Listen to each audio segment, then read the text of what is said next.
हा वैध असू शकत नाही आणि म्हणून निवडणूक यंत्रणेने ही निवडणूक हा निकाल अवैध आहे हे जाहीर करणं हे त्यांचं घटनादत्त कर्तव्य आहे.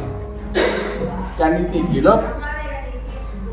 ते जर करणार नसतं तर आम्हाला न्यायालयामध्ये त्याच्या विरुद्ध दाद मागावी लागेल.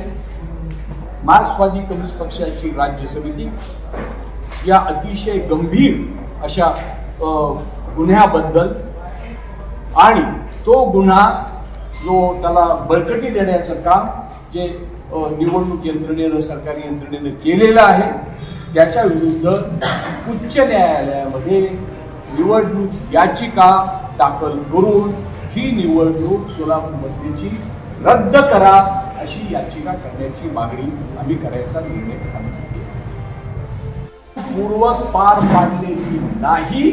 त्यांनी निवडणुकीच्या प्रक्रियेमध्ये एका उमेदवाराला लाभदायक होईल अशा पद्धतीची कार्यवाही त्यांनी केलेली आहे असं आमचं याच्याबद्दलचं स्पष्ट मत आहे. आणि म्हणून आम्ही या निष्कर्षाला आलेलो आहोत. सोलापूरमध्ये ही जी विधानसभेची निवडणूक झाली, जे मतदान झालं, हे मतदान निवडणूक प्रक्रिया ही आचारसंहितेचा गंभीर भंग केलेली असल्यामुळे ती वैध असू शकत नाही.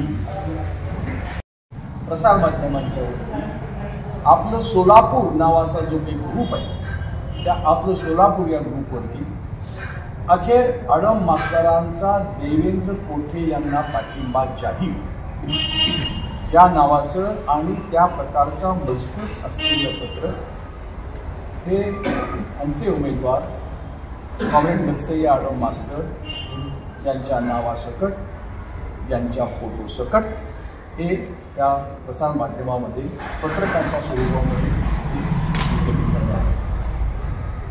हा रात्रीच्या अंधारात केलेलं हे कृष्णकृत्य हे कृष्णाची पूजा करणाऱ्या भारतीय जनता पक्षाच्या उमेदवारांकडून आणि त्यांच्या यंत्रणेकडून करण्यात आलेलं आहे.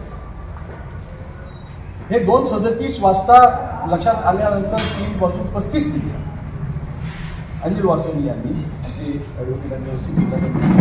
सदस्य आहेत निवडणूक अधिकारी यांच्याकडे पुराव्यानिशी तक्रार दाखल केलेली आहे.